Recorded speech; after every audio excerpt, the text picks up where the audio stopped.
your flesh and blood. Welcome to Tell Me Your Story, new paradigms for a new world where we're giving you choices and knowledge of those choices to help make your dreams come true. We are here 9 times a week, Sundays at 7 a.m. and 7 p.m., Monday mornings at 1 a.m., Wednesdays at 9 a.m., and Monday through Friday from 8 to 9 a.m., streaming live at all those times at richarddugan.com. We are on SoundCloud, iTunes, TuneIn Radio, Spotify, Stitcher, Player FM, as well as YouTube, where you can watch these conversations. I hope that you will take time to subscribe and click notifications so that when a new conversation is posted, you'll be notified and you'll be able to tune in, listen in, and learn, be entertained and inspired. A reminder that Choices, which is my book, 5 Steps for Life, it's available on Amazon.com in paperback, hardcover, and Kindle with Audible, soon to be released. We also ask that if you can support the work that we are doing financially, we do have a PayPal account. It is there for your security as well as ours. And when they ask for an email address to whom you're sending, please go to richard@richarddugan.com. That's the email address. If you go to richarddugan.com, there is also a link directly to PayPal so that you can send us whatever support you can. And we thank you to those who have helped and to those who will help. We also ask that you take time during this decade of perfect vision, the 2020s, to go within to that quiet, peaceful, calm, still place and listen to that still, small voice. And with that, we now take you to our very special interview and guest here on Tell Me Your Story. And welcome to Tell Me Your Story, New Paradigms for a New World. I am Reverend Dr. D, and Richard Dugan is the name, and you are listening to and watching Tell Me Your Story, where we're giving you choices and knowledge of those choices. And the choices today are going to have to do with, I think, something that is actually really kind of cool. It's been a long time since I've talked about this on this program, but it's probably been incorporated in some fashion.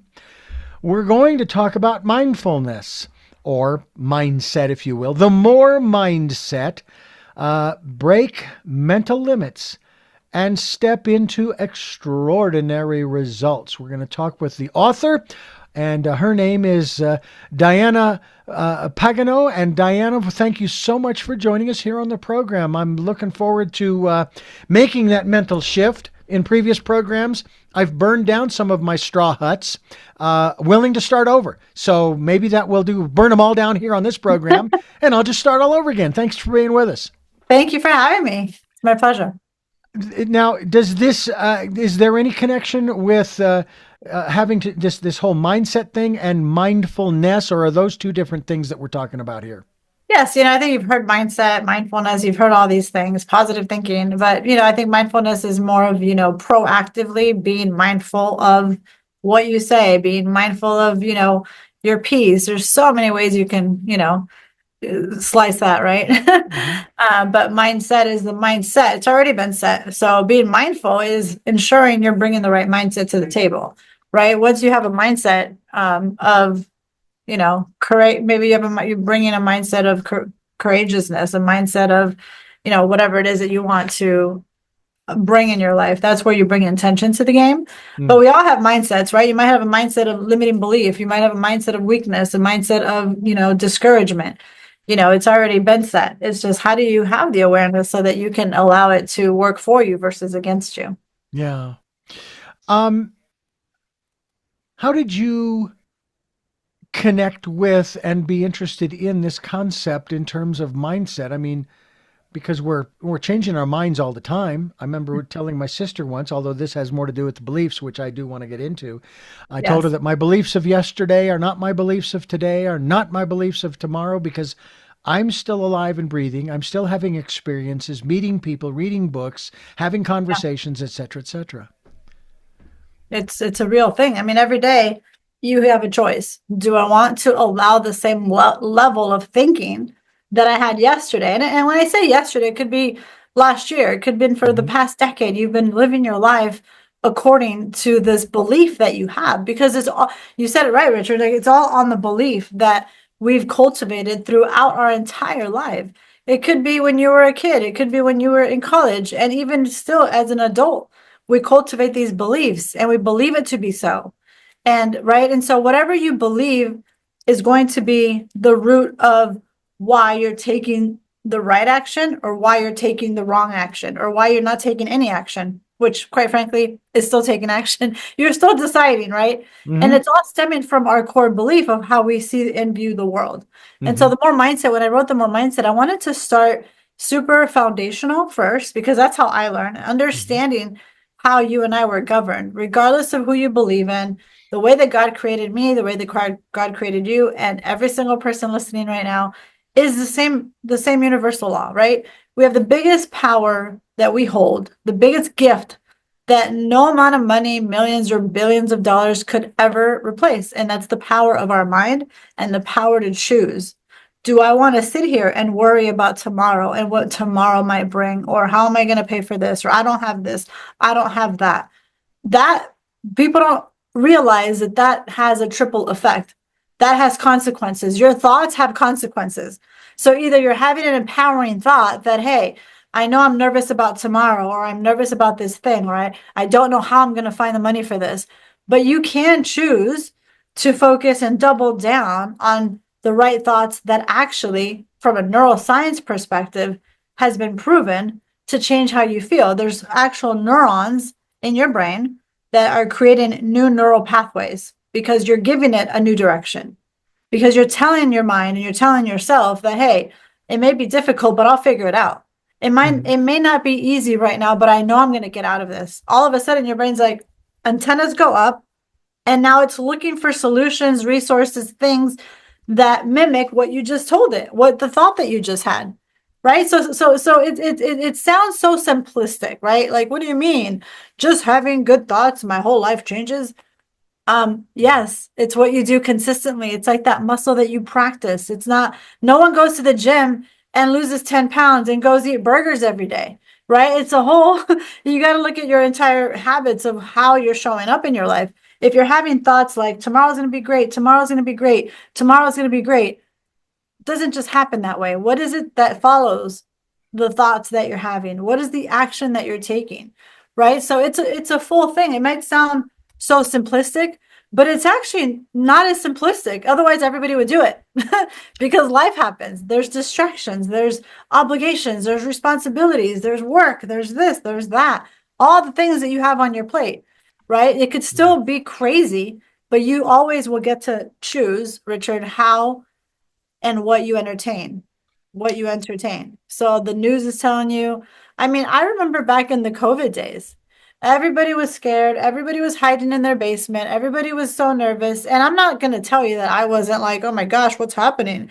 I mean, as soon as everything, shut down, I mean, that was a real thing. Whether you were in Italy, obviously China or San Francisco, you were shut the heck down.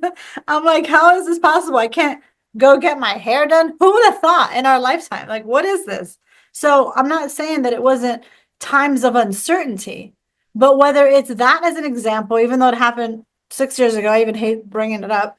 But I think that's one thing that anybody listening experienced, right? Yeah. I can talk about the time that I didn't know how I was going to pay my mortgage. I can talk about a time that we almost lost our business. I can talk about all these things. Potato, whatever challenge, right? I said COVID because everybody understands that. Whatever challenge, you have a choice. Am I going to be worried about it? And I know people really, passed away because of real disease. I'm not saying it's not scary, right? But it's what are the thoughts? What are you feeding yourself? I can't go to the store. I gotta wear a mask my entire life. I have to do this.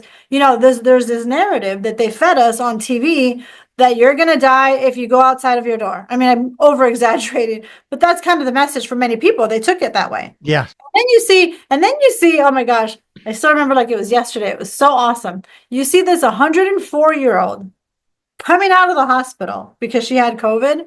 And I'm not going to try to be inappropriate, but she put her middle finger to the camera and said, F you, COVID. And she comes out of the hospital healthy as can be. Yeah. Right? Because you get to decide if this thing, whatever the circumstance, is going to defeat you or if you're going to rise it above anyway. So what? if it's staring at you in the face, if you feel in your heart that like this is gonna take me down, like you keep freaking moving those feet. You keep going as if you're delusional. It doesn't matter how big your problem is. I have seen everything. I have gone through so many things in my life, Richard. And if I, gosh, could give you $1 for every time that, it was easier to give up. It was easier to just say, okay, this is my circumstance.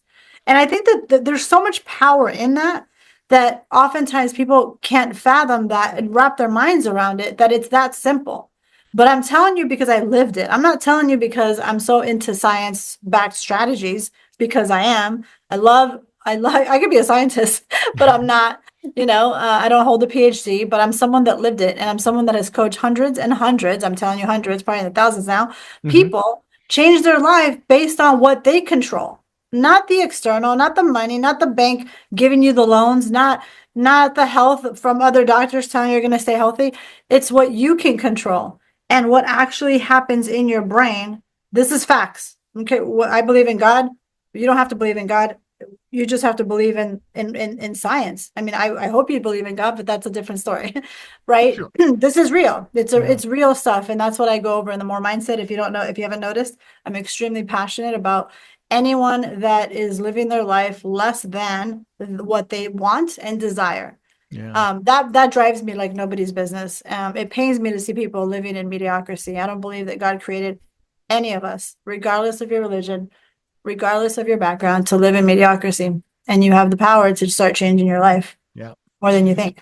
It's amazing. It really is. I remember, and this goes back, speaking of beliefs, I was working at the time for a Christian station back in the 80s and early 90s. Hmm. And a lot of the questions that I was asking, the answers I got just didn't make any sense. Until one day, someone said to me, well, why don't you just go read the writings of the founding fathers, and then that'll clarify it for you. Well, I never did do that, simply because the first thought that came to me was, well, I'm asking these questions. I don't know these people that you're talking about. At least I wasn't at the Okay. time. I do Right, now. right. Does that mean now that I am now elevated to their level? Because if they were asking these questions, now I'm asking these questions. I must be in that same stratosphere. And then the second thing was, who set them up as the arbiters of the faith? Who said that they get to decide what it is that I get to believe? And one of the biggest things that took me 5 years to finally let go of, and this is just me, I consider myself more of a metaphysician. Even though I was born and raised Catholic, Same. I have experienced many other faith philosophies, if you will. And it took me 5 years to finally put to rest the concept of this devil and hell. And part of that had to do with some of the interviews that I did with rabbis, Okay. which was wonderful. So I've gone through these processes. If someone asks me, and I've had this question before, so what happens after we die? And I tell them honestly, first of all, I don't know, but I can tell you what I believe. I believe that because it makes logical sense. I was given this brain to process, logically. Right. It doesn't make any sense that we are here and we go through all of the machinations that we do, trying to ask questions, find answers, process this, do that, and so on and so on and so on. And then it's lights out. Now, bear in mind, if it is lights out, we're not going to know anyway. Okay? We're not going to know.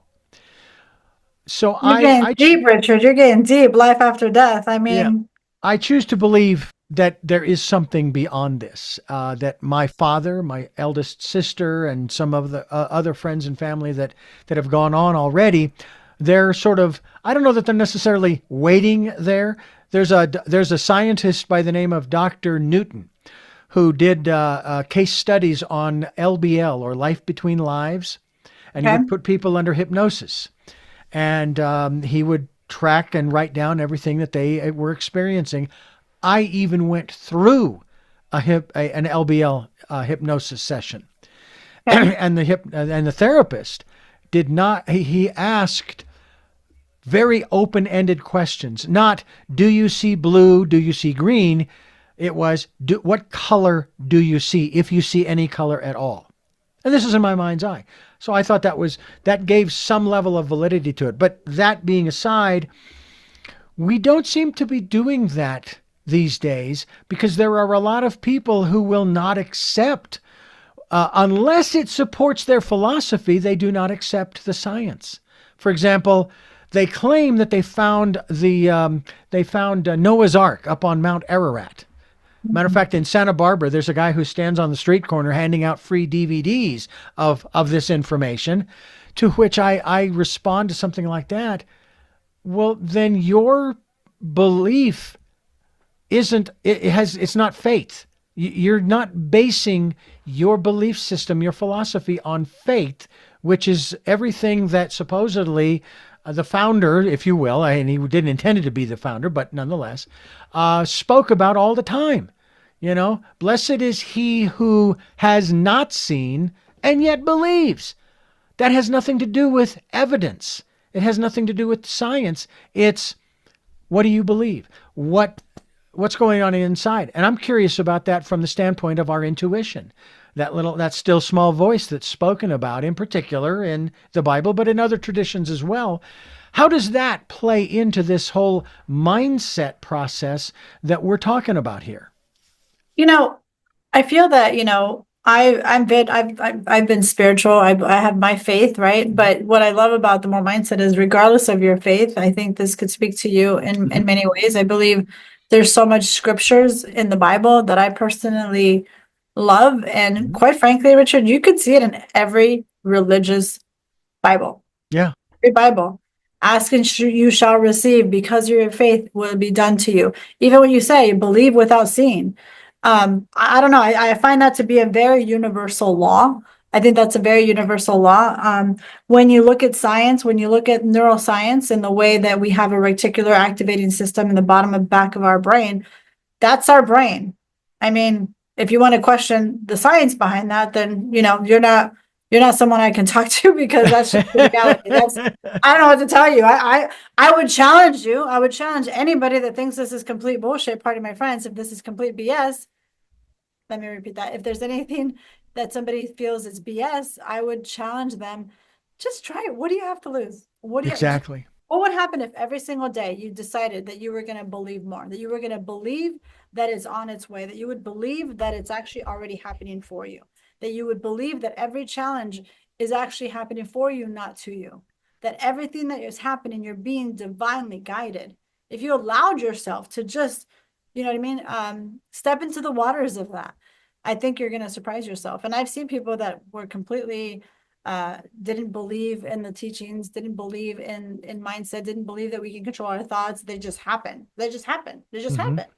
I'm like, yeah, if you want to be just a happens person, like it just happens on autopilot. No, I think that it's all connected. It's all how we were governed. It's all how we were created. And we weren't created with different mechanisms, right?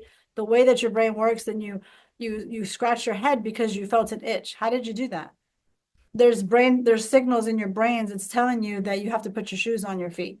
Like, right? There's real science that talks about how your brain works. Yeah. And how you form neural pathways. If you think negatively, that's the pattern that your brain is in a loop, constantly thinking negatively, thinking that you don't have enough, thinking that you've always been an alcoholic, you've always been a smoker. That's the narrative. But I have, Diane, I've always been a smoker. Okay. Do you want to stay being a smoker? Do you want to change that? It starts with you having that awareness of saying, I'm done. I want something different. That's where it starts. Because I could tell you could stop smoking. You could live a beautiful life. You could change your life. But it starts with you wanting to change your life. No one else can want that for you more than you want it for yourself. That's just no one can control your brain the way that you can. Yeah. More mindset is what we're talking about here on the program today. Our guest is sharing with us Diana Pagano, and we're talking about her latest work, which is The More Mindset. Break mental limits and step into extraordinary results. I love my the one analogy where I was sharing with you earlier about my straw huts, which are the various beliefs that I have, and I'm willing to burn them all down and start over if that's what it takes to to have a greater understanding. And it's like it's almost along the lines of what Greg Braden said on this program many years ago when we were talking about his book, The Healing Power of Belief. And he said, today we believe, one day we will know. And when people pass on, and I think of some of the prominent individuals who have had rather sketchy lives, who were criticizing other people for the way that they were living, and based upon what I have read and the people I've spoken with and so forth, and when they pass on, I'm going, well, at least now they know the truth. At least I hope so. At least I hope so. That's what you would hope so. That what It's they a- were yeah. doing by judging other people was wrong. I just find it just totally fascinating that we're here talking with you about this kind of thing and a mindset that in a lot of instances in our world today, there are people's mindsets that are locked. I mean, they are locked and they threw away the key. Yeah. And they Yeah. absolutely refuse. And even when they are presented with the science, or sometimes, I love some of these conversations I have seen, they will use their logic to justify their position. And then the person that's talking with them, that's interviewing them, and these are just people on the street, the interviewer will use their logic to present to them the flaw in their logic, or the almost like an irony, you know, Yeah. and yet they refuse to even attempt to understand it. That what they've just been presented with is a contradiction to what they believe currently.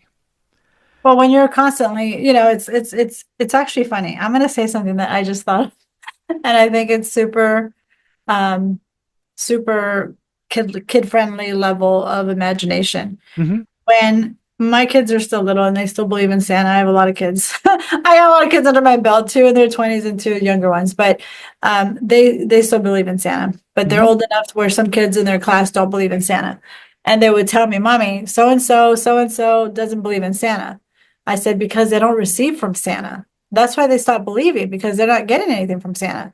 And you guys do get gifts from Santa. So that's why you believe. And so I know it sounds super silly to make that a comparison, but those who don't believe don't receive. Period. Yeah. Period.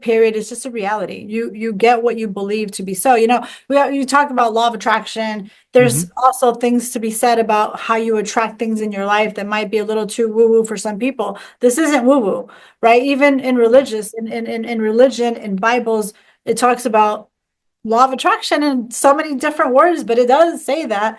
And how do you attract something? And oftentimes we don't get what we want. We don't attract what we want, but we always attract what we believe. What we believe. So if I don't believe in this mindset stuff, if I don't believe that you can just change your life by starting to change your thought patterns and creating these new neural pathways, if I don't believe that, what's the likelihood that I'm going to do the thing and do the work? It requires work. You can't just say, I want my life to be better. I'm going to do this thing that Diana said and start changing my thoughts and then go lay down and sleep until 12 o'clock every day and not apply for those jobs and not work on your business. It just, there's no synergy. You're on a frequency of mediocrity at that point, because you're like showing up sometimes, then you go chill, and you show up sometimes, and it's like you're seeing this whole thing. And I think that happens to most humans, is that they're not seeing the results fast enough. So then they're like, see, this didn't work. I've had people get surgery, Richard. They got surgery on their bodies because they said that going to the gym didn't work. And I'm like, I would love to see and just be a spy on the wall and just a fly on the wall and see exactly what you did. What did you just start going to the gym for 5 days and you expected to have a six pack that you went and got surgery? Again, who are we to judge? But Sure. I'm talking about results. And when you could fool your neighbor, you could fool anybody out around you, but you can't fool yourself. And I'm telling you right now, there's always an easy way out of things when it requires your full attention, when it requires you to really show up for yourself, but you can't fool yourself, Richard. No. So if I'm a person that says all these excuses, well, I tried changing my life, I tried to quit smoking, I tried to lose weight, I tried going to the gym, but in reality, I know that did you really do your best? When you say try, first off, I don't like that word, but Yeah. fine, you tried. No wonder you're not where you want to be because you tried. But did you really do it at the best of your ability? Did you give it a 10? And if the answer is no, then what is that doing to your confidence? Because you're not going to fool yourself, right? And so, yes, going back to what you mentioned, I mean, yeah, it is hard for people to believe because they've never done the work. They've never actually said, you know what? I'm against it. I don't believe in this thing, but I'm going to try it. Like, if you're going to try it, go all in. 10 days. Yeah. To quote one of the great science fiction philosophers, do or don't do. There is no try. It's true. Either you're going to do it or you're not. People on my team, listen, we run a couple businesses, and I'm like, when you say try, that tells you immediately that there's something deep down that might prevent you from doing the thing. That's why you say try. Yeah. And I'm like, that's not allowed. You can't say try. Imagine you tell a customer, I'm going to try to get that report to you tomorrow. How much confidence are you really giving that customer? Not a lot. I'm going to do my best to give you that report by tomorrow. Now that's empowering. You didn't 100% say you would, but you said that you would do your best. And so that, I can go on and on about language patterns and how you speak to yourself, how you speak to others. And when you are saying things to yourself in the shower, when you're driving, heck, out loud, when you open your mouth, you're either doing 2 or 3 things tops. You're either saying something that empowers you and moves you forward, or you're saying something that holds you back, might even step yourself back, or it just keeps you the same. So it's stagnation. Yeah. And I think that that's the mindful piece. That's the mindful piece. How do you stay proactive and just start auditing your language? It doesn't mean you have to be perfect. It doesn't mean that you're horrible if you said, man, I'm never going to get this right. Audit yourself. Does that move you forward? No. Does it keep you the same? I guess it could keep you the same because you're not moving forward, but I think it actually holds you back. Versus if it's hard, well, Dana, I haven't been able to figure it out. So what? Start talking as if you're going to figure this out. So if you say, I've never been able to figure this out, but today's the day that I'm going to get closer. I'm going to figure this out, right? I'm figuring this out. The small things like that. It sounds so simplistic again, but it makes a big difference. It really just does. It shapes your world. It shapes your life. Diana Pagano is my guest, and her book is The More Mindset. Break mental limits and step into extraordinary results as we continue here on Tell Me Your Story. I am Reverend Dr. D, and Diana Pagano is my guest, The More Mindset. You've spoken about something that I kind of get on, I guess I could say the bandwagon of sorts, or the soapbox. The phrase that I quote quite often, and it's my quote, and that is that words have power. Talk to us about that in relation to the more mindset. You've alluded to it, but it is also one of the steps in my book, 5 Steps for Life, 5 Choices, 5 Steps for Life.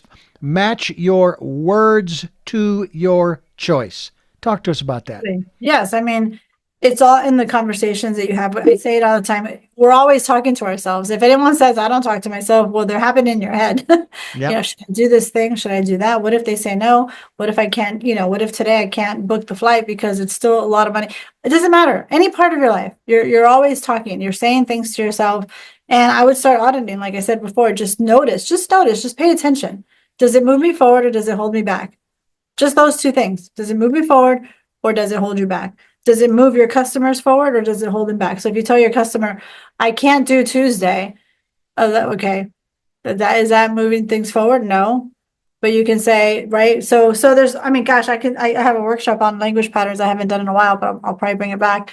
So in any area of your life, language is more important, believe it or not. There was a study that was showing actually that the language that you speak is actually shaping your life more than doing. So Mm. people think they have to do more, but it starts with filling up your confidence tank, filling up the neurons in your brain to create those pathways of what you tell it.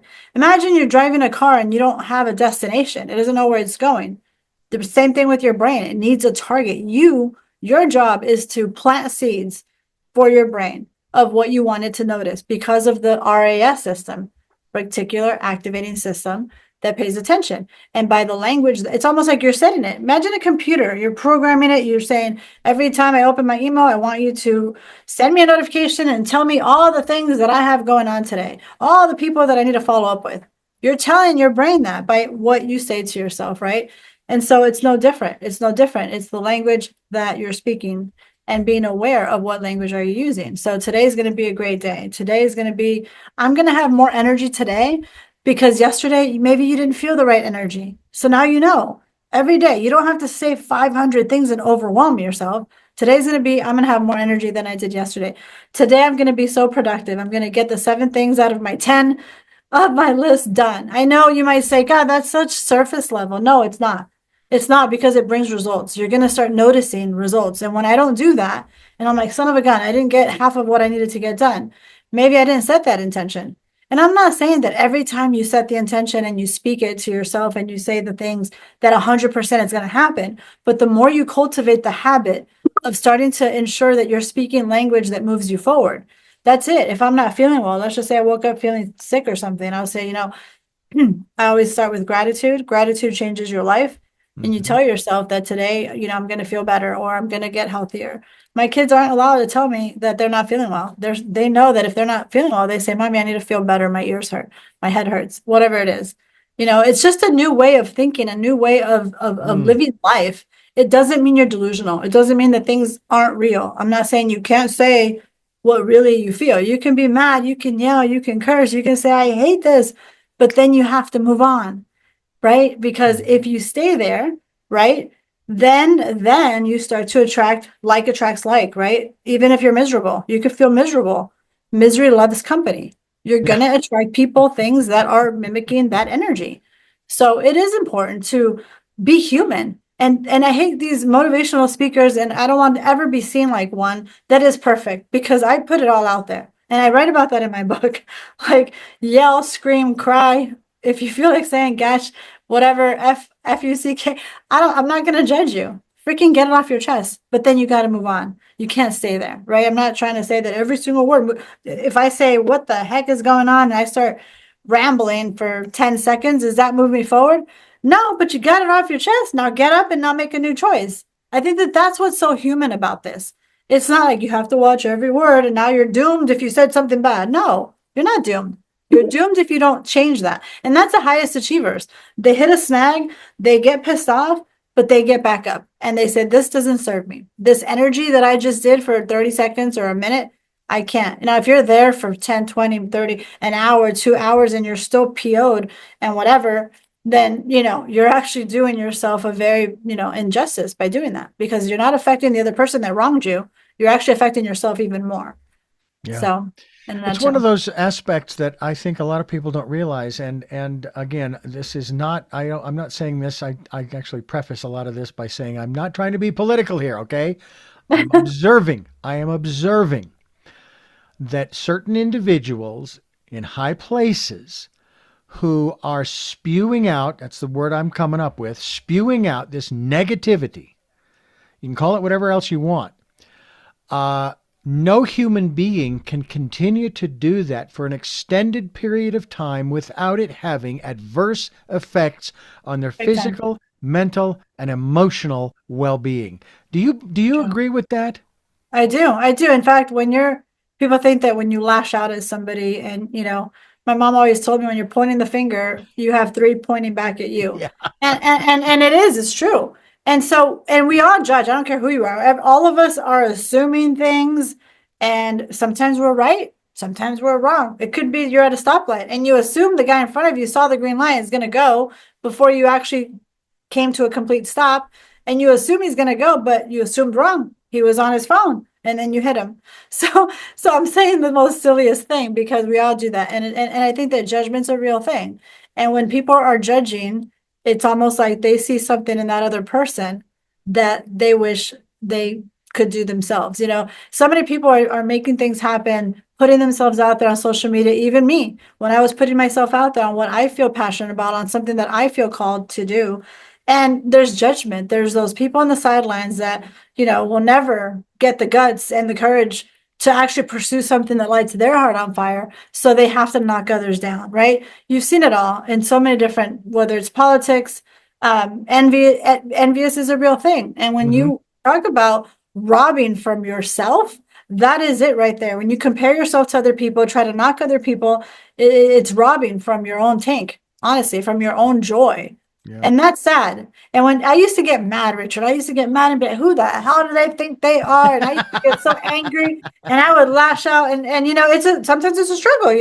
I feel like sometimes I have a fuse. Have the Mexican and Italian blood in me sometimes. And I'm like, get feisty, people say. But I learned because that doesn't serve me. I learned that, I have empathy now. When someone is actually judging me or I see somebody judging others, I'm always like, man, that must be a very sad soul. I have empathy because if you're so busy building your own life, if you're so busy minding your business because your business is so fruitful and fulfilling, you don't have time to judge others. And it's like they're going to be there to try to knock you. And the more successful you are, the more you grow, the devil comes knocking. That's the reality. The devil comes knocking for temptations or the wrong people to try to knock you off your track. And when you stay true to who you are, you just keep going. Let life take care of it. I always say this, karma always wins. Sooner or later, I'm telling you, I've seen it so much. Even people that have wronged me, that got away with things they shouldn't have. Yeah. And then you notice later, karma came knocking and they had to pay the bill. It's interesting because it brings to mind an experience that I had last June. This was along with the passing of our dog, along with getting an eviction notice because the owners wanted to sell the property, get out of the rental business. And then I get a phone call from one of the PR firms that I deal with. And the gentleman on the other line says, Richard Dugan? I said, yes. So hold on just a moment. Let me get Julie on the line or whoever it was. Next thing I know, I'm on speakerphone and he is screaming and yelling at me and just saying all kinds of stuff. Yeah. You've, I'm sure, seen pictures of me wearing a hat, right? Oh, yes, that black hat. All right. Well, I'm accused of looking creepy, according to his clients, that they think you're creepy and you're also one of the worst interviewers, and on and on and on and on and on. Now, I never mentioned this person or the company by name. Okay. I tried to get a word in edgewise, and eventually I just hung up because he was using profanity as well as accusing me of things. And then the next thing I know, I'm getting these multiple emails with all of the same stuff minus the profanity. And I put those in a folder somewhere. And then I shared all of this with my wife. I mean, she was even hearing me trying to get in a word in edgewise and so forth. And she comes over to me after I share with her what happened, and she's in tears. She's very protective of me. And she says, I am so sorry that they hurt you. And I'm straight-faced. I said, well, they didn't. They didn't hurt me. Because everything that he was saying had nothing to do with me. It was not mine. I did not own it. Okay. He is obviously having a bad day. For all I know, maybe his PR firm is going under and he's got to have somebody to accuse. I don't know. Yeah. And I said, he didn't hurt me. And of course, then I got one email, the last one that I received from them. I think it was that day or maybe the next. The final line in it was another California liberal anti-Semite. And I'm going, wow, what? I almost wanted to call to find out what the heck is going on. Yeah. I says, I know this has nothing to do with me, but I would like to understand. And it kind of goes to this 4-step thing I came up with in 2017. And it was after the election and everything. And I got sucked in for about 6 months into the political thing, right? And I had to get unsucked. And I went inside and I go, what do I got to figure this out. And I got these steps. The first one, I was told from inside, you have to say it out loud. You cannot just say it up in here. You have to say it out loud. And I said, thank you, teacher, for teaching me how not to be. The second one was, I forgive you, but more importantly, I forgive myself for allowing myself to be dragged into this quagmire. The third one kind of goes to that phone call I wanted to make. What is it that makes you so afraid that you speak and behave in this manner? Yeah. I'm not asking you to change. I'm not. I just want to understand. Not, and to be honest with you, when I think about that, I'm thinking, what difference does it make whether I understand or not? Well, it gives me peace of mind, number one, knowing that, hey, we're all the same. We're all going through the same stuff. And this person is just, they're just acting out. And then one of my guests gave me a fourth step.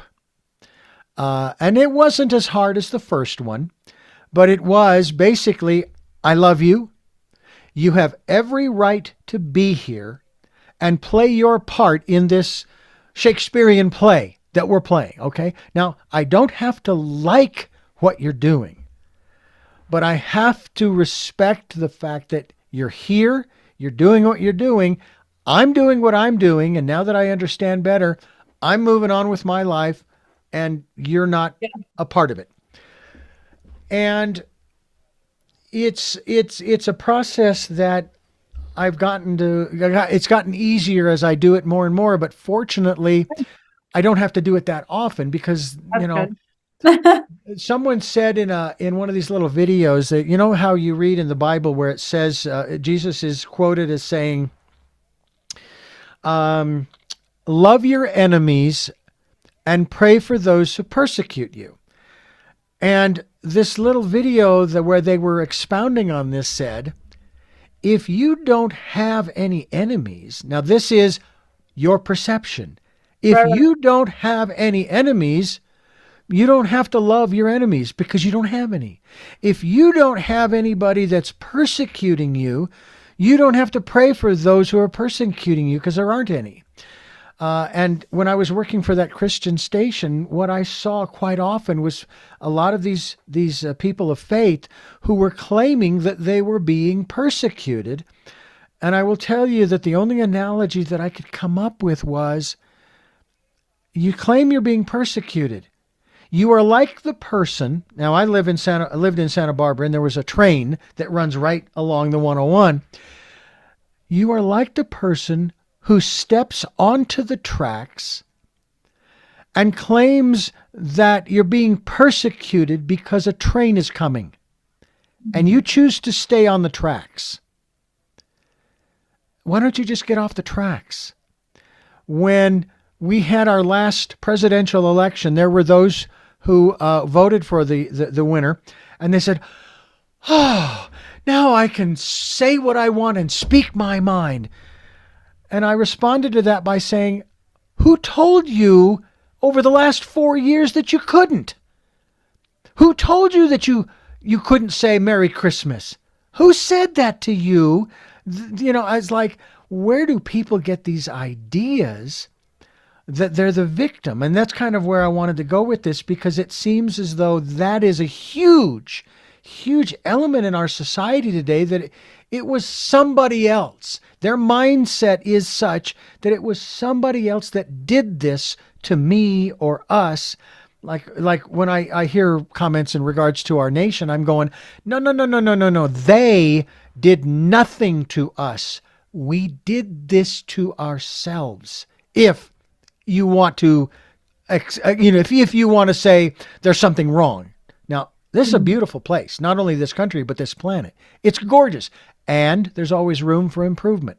But talk to us about this, and I think it's sort of an opposite of the more mindset, the victimhood, and how to, I guess I want to say how to go through it to get past it so that we can move on to something more productive, like, I got to paint the house, or I got to do these things to make the house much Yeah. better and so forth. Well, I do talk a little bit about in the more mindset, and I talk a lot about this on my platforms all the Mhm. time, is Mhm. the victim mentality is real. I'm the Sure. victim for me. They didn't do this, the government, the politics, the boyfriend, the husband, the wife, the boss, the job. When you stop pointing the finger at other people for your life that you might feel in that moment that you're miserable, you're the only person keeping yourself stuck in that misery, if that's what you feel. If that's what you feel. Mhm. Maybe you're not miserable, you're just stuck. In your mind, you're like, I'm just stuck because, the economy is bad, the prices are up, all this stuff, right? Quite frankly, when you eliminate the expectations of other people, things, external, Mhm. anything external. But my mom only gave my big brother all the things and I got screwed. Okay. And like, are you 10 or are you 25? Like, right. So if you're an adult, I mean, quite frankly, even as a kid, I was a kid once upon a time paying for our electric bill at an age that I don't think a little kid should have been responsible for. But my Right. parents, had hard times. And so, but yes, if you're an adult, stop looking for other people to make things right. You might have real feelings that you're feeling hurt about because a family member did you wrong, a parent, a significant other. You might have every reason to feel a certain way and feel upset.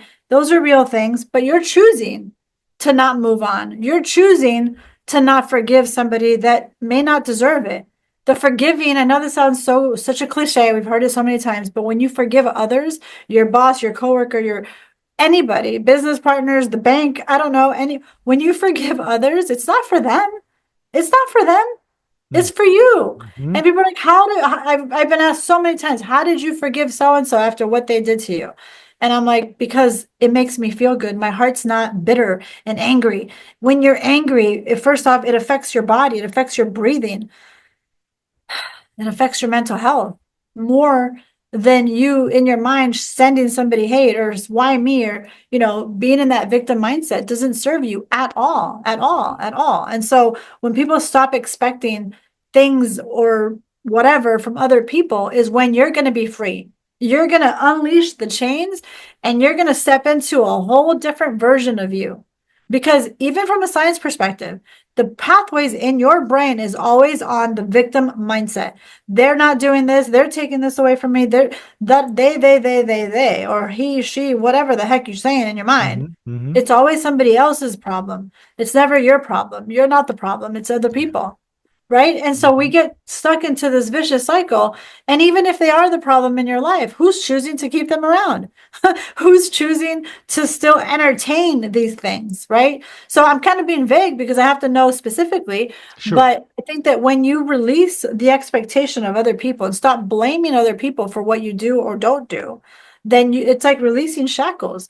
You truly step into more, no pun intended with the more mindset, but you truly do step into more of who you were meant to become Yeah. because you're not sitting there limiting yourself and looking at external things and people. I mean, even the politics, I don't really like to talk too much about politics because man, do I have a lot to say. But I think on both sides, I will say this, regardless of what position, whatever political you stand, there's so much talk. There's so much talk. There's so much talk on CNN, on Fox, on the radio, on that dude's Instagram or TikTok, all over, Yeah. all over. And sometimes it's true, sometimes it's false, sometimes it's overreacted, sometimes it's complete BS, just not true.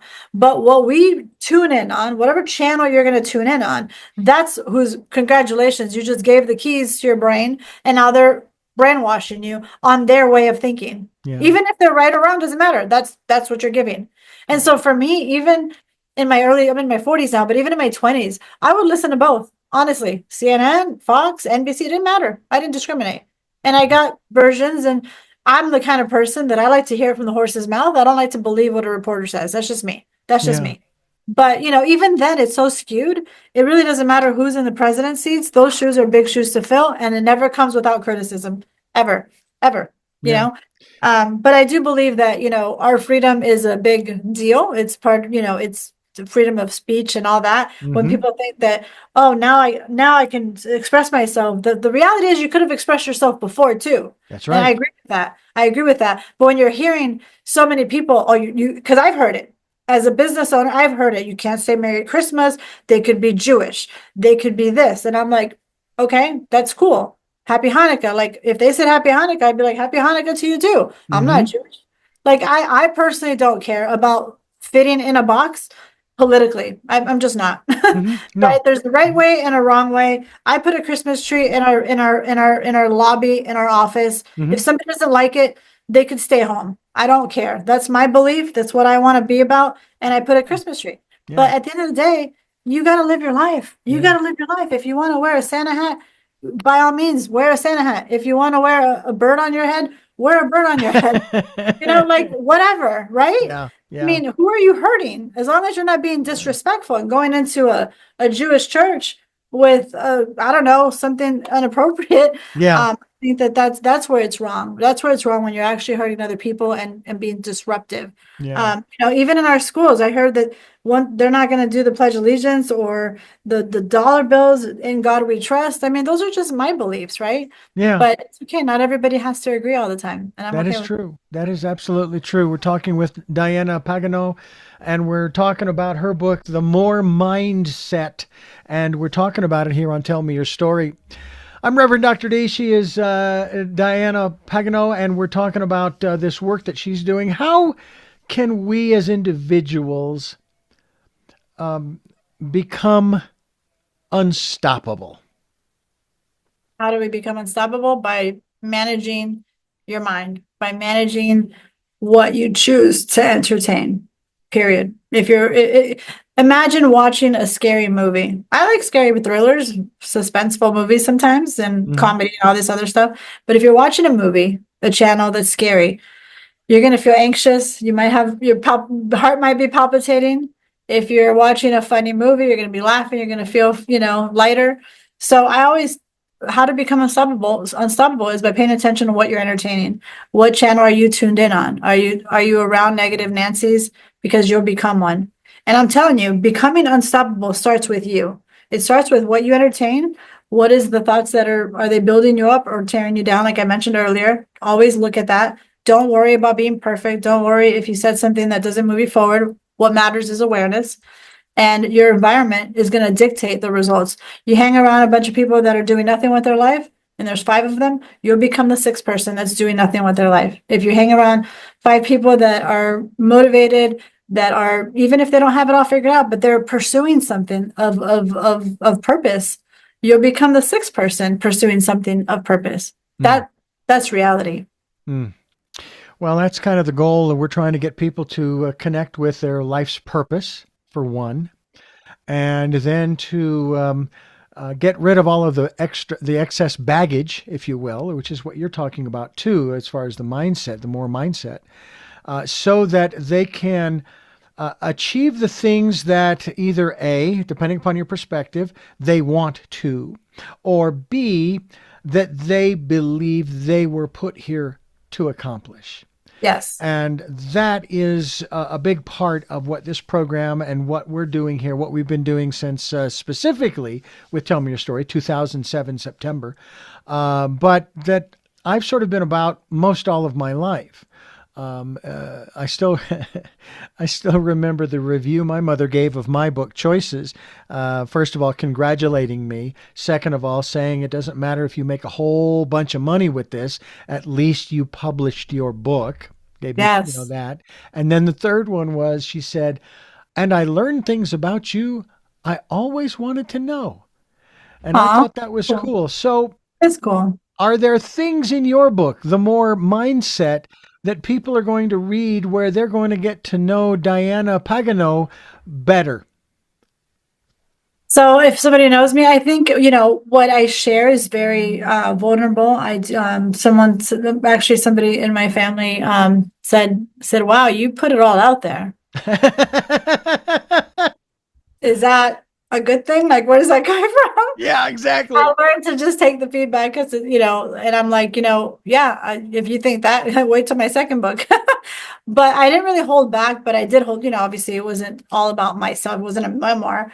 But I would say that somebody would see the strength that I cultivated, the resilience that I cultivated and the grit. Because surface level people know, but I think it goes deeper in the book. And single-handedly, the thought process that got me there, literally the thought process that got me there. It's never just one thing, but that's where it starts, right? And it changes how you feel. When people say, what, just the thoughts? I think it's understanding what thoughts do, which I go into detail in the more mindset. Is thoughts have consequences, but when you're thinking, maybe I'll get the job, maybe I'll get the promotion, maybe I'll be chosen, maybe they'll say yes, that produces dopamine levels, and you start to feel different because you're imagining something better, something good that you want. And so that changes how you feel. And when Mhm. you change how you feel, then that's going to actually impact what you do next. I think it's a domino effect. It's not Mhm. just sit there and have positive thoughts. It's what comes after that, that you increase your chances of making it Yeah. happen. Sorry. But yes, to answer your question, I think it's just going deeper in, the strength that I cultivated. My faith is a real thing. Mhm. But yeah, I think that's and just sharing a little bit about those trials and tribulations that I went through and that I've helped others as well. It's interesting too because in the New Testament, Jesus is quoted as saying to his disciples who are watching him doing all of these miraculous things, these miracles, as some people like to call them, and they turn to him and they say, Master, could you teach us how to do this stuff? How do you do these magic tricks? How do you change water into wine and raise the dead and heal the sick and restore the sight and the hearing and da da da da da da? And he says, well, I can teach you that. Now, bear in mind, I'm paraphrasing here.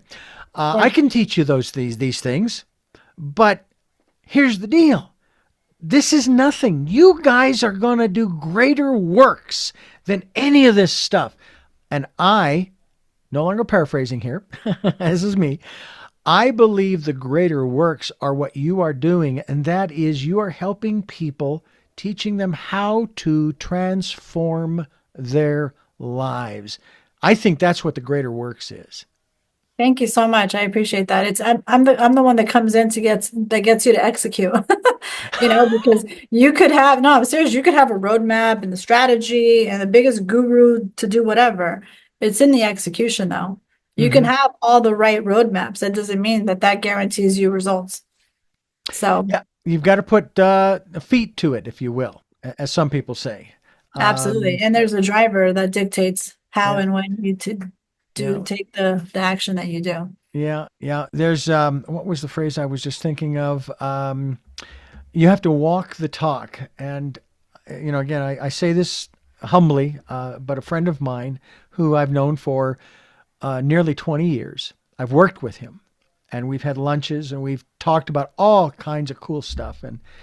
And he told me one day, and I thanked him humbly. He says, you talk about all this stuff on your program, and you talk to other people about this, and I hear you talking, and we talk about this, that, and the other thing. He says, the one thing I can say about you, he says, you walk your talk. And I got to be honest with you, it blew me away.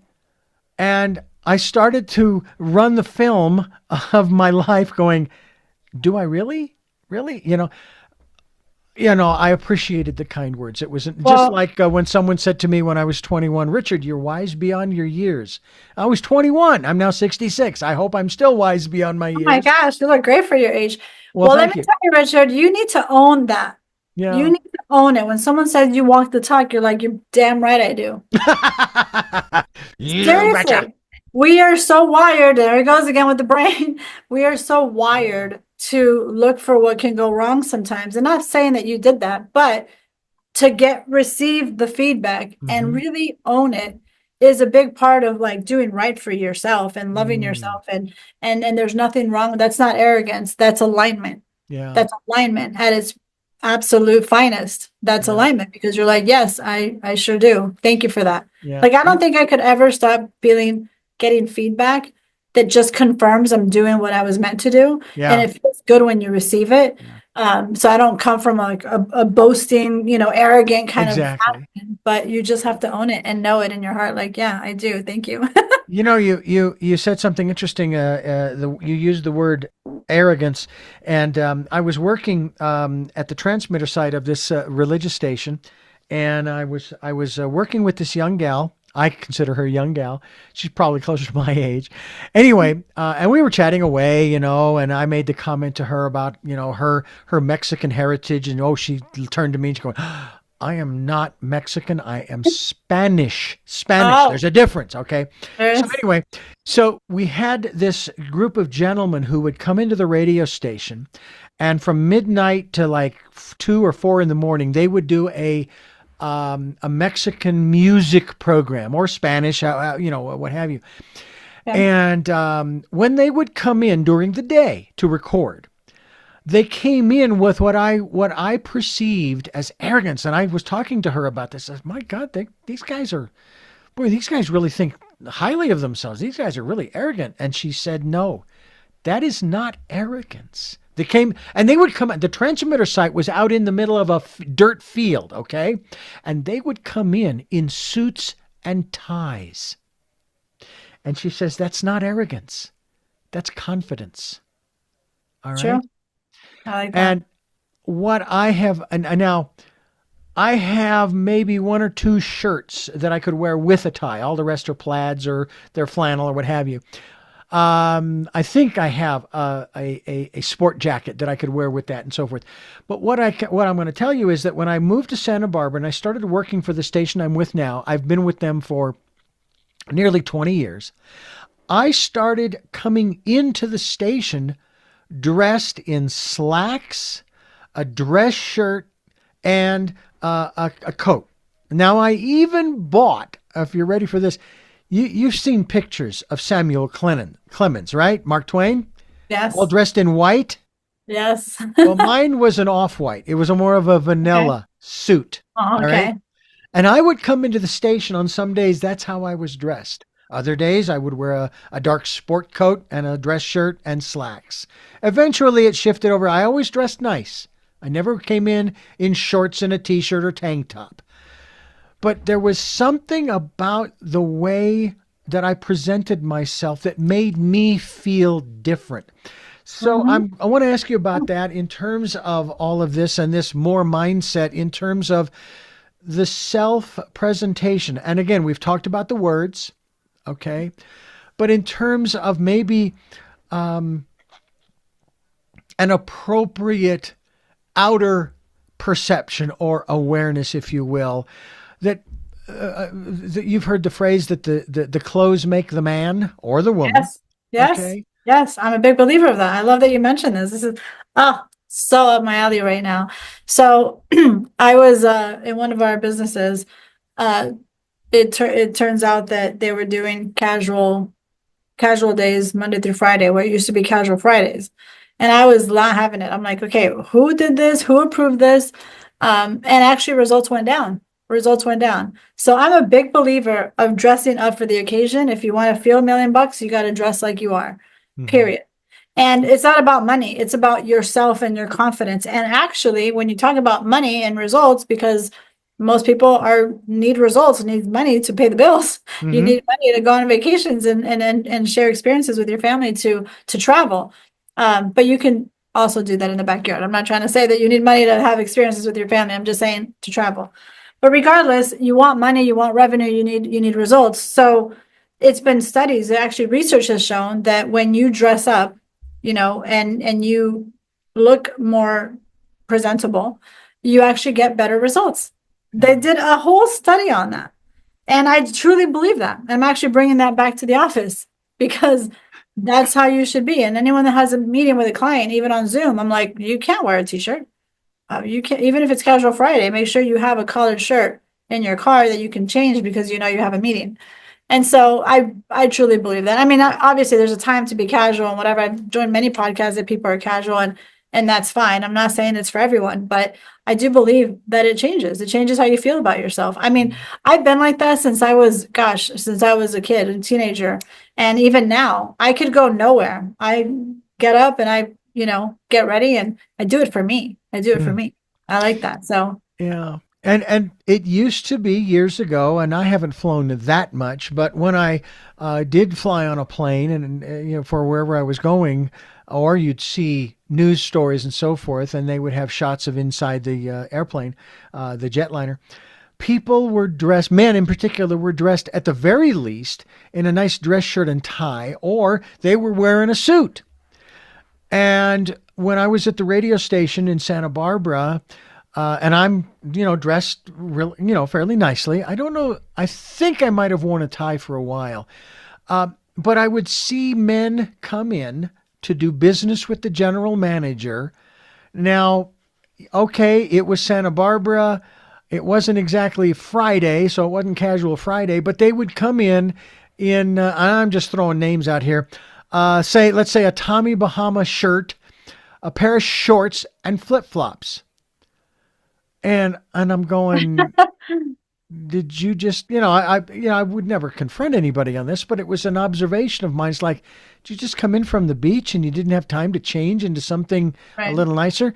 I will tell you that in the last, I'm going to say 8 or 10 years, going into the office, my standard, I call it uniform, was a pair of very nice dark blue jeans, a black t-shirt, and then a nice long sleeve dress shirt. Could be patterned, plaid, those kinds of things. And of course, I also wore the black hat that you see in my picture quite often. And then a pair of either black dress shoes, or I found these wonderful dark brown shoes online, and I've got a couple pairs. I've got to get them polished. And that was the other thing. I always wanted to make sure that the shoes looked nice, and that was like my uniform every day. There wasn't a day that I would go into work not dressed like that. And even now, when I live here in Twin Peaks, California, up here by Lake Arrowhead, even though I work from home, when we go out, I change into that same, shall we say, uniform, because it's comfortable for me. It feels good. I still get compliments. So, hey, nice hat. Appreciate that. That's, and there's just something about dressing that way. I couldn't go out, get in the car and go drive to the grocery store dressed in my plaid flannel pajama bottoms. Matter of fact, my t-shirt and a hoodie that I usually wear around the house, and my slippers. It just wouldn't feel comfortable that way out in public. And I don't know. And that's just me. I mean, everybody has to choose their own way of feeling comfortable out in public as opposed to at home. But that to me, I think is real important to consider is, my boss even taught me years ago that presentation is everything, whether it's how you deal with the advertisers or the programmers, or the owners of the station who come in and, occasionally. It's the way that you present yourself, and also the way you present the station, making sure that it stays clean, that things are, put away and so forth, unless of course you're doing something, you're doing a project. And I think that in one sense, it's like I can't. My wife gets a little consternated about this when we're in the kitchen and we're preparing a meal, and as either she or I are preparing, I'm in the process also of cleaning up. I mean, we cut open a package of whatever, we put it in the pan, and then okay, let's put that in the garbage. Put that in the garbage can. Don't just put it on the counter. I don't know. That's maybe a little OCD, but a presentation can go a long way. Regardless of and I'm speaking to you folks, your past circumstances, regardless of your life's path, you can make things happen. And you can do that by getting a copy of Diana Pagano and her book, which is right here, The More Mindset. And it's Break Mental Limits and Step into Extraordinary Results. And that's what we're looking for, extraordinary results here on Tell Me Your Story. Diana, I want to thank you so much. We've gone over a little bit here, but I thank you for sticking with us and sharing your thoughts and ideas about this whole process and your book, which is the More Mindset. And we hope people will get a copy. Go to her website. You can certainly, I'm sure, get to Amazon through her website by going to dianapagano.com. DianaPagano.com. Thank you And for thank having you. me. It's really been a joy. I thank you so much. And I hope we can have you back again because Of course. I also believe, too, that all of this good stuff, it bears repeating. It does. It does. It very much does. I always repeat myself because I know, there's always somebody else that could hear it. Absolutely. Well, I do have three final questions that I want to ask you that I ask all of my guests. But Okay. first, I want to thank you for listening to and watching Tell Me Your Story, New Paradigms for a New World. We're giving you choices and knowledge of those choices to help make your dreams come true. Sundays at 7 a.m. and 7 p.m., Monday mornings at 1 a.m., Wednesdays at 9 a.m., and Monday through Friday from 8 to 9 a.m., streaming live at all those times at richarddugan.com. We podcast on SoundCloud, iTunes, TuneIn Radio, Spotify, Stitcher, Player FM, Blueberry, iHeartRadio, Amazon Music. We're on YouTube and Rumble. We're going to expand that video outreach as well, and we hope that you'll subscribe as well as click notification. We hope you'll also go to Amazon and pick up a copy of my book, Choices, 5 Steps for Life. There's a link at richarddugan.com that'll take you right there. It's available in hardcover, paperback, and Kindle. And we also hope that you can leave us a tip. Our tip jar is basically PayPal. Put in my email address, richard@richarddugan.com, and send what you can. We'll take energetic support as well. And we thank you for those who have helped and those who will help.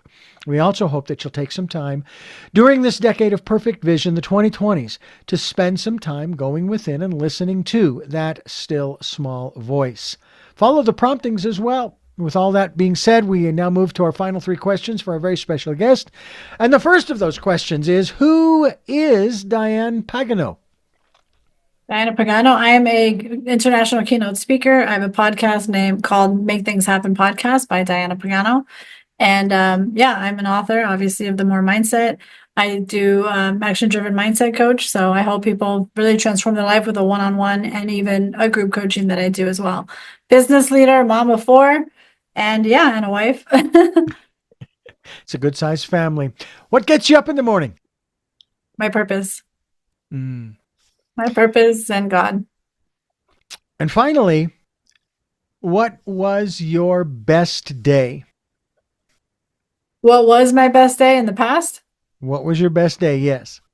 My best day is learning the power of that God gave all of us that I didn't know existed before. That day I'll never forget. When I was brought to my knees and I realized that there is a higher person out there attempting to guide us, and sometimes we don't listen. But when I finally started to listen, I noticed a big change. Exactly. Well, again, I thank you so much for joining us here on the program, and I thank you folks for listening to and watching Tell Me Your Story. And until our next broadcast, podcast, videocast, love to Lal. Jeanette, I'm still listening. Dad, continue to be happy because I am. Smokey, I'll see you on the other side. Mike, thanks for being in my life and letting me be in yours. And to my dear friend Zorro, aho, aho.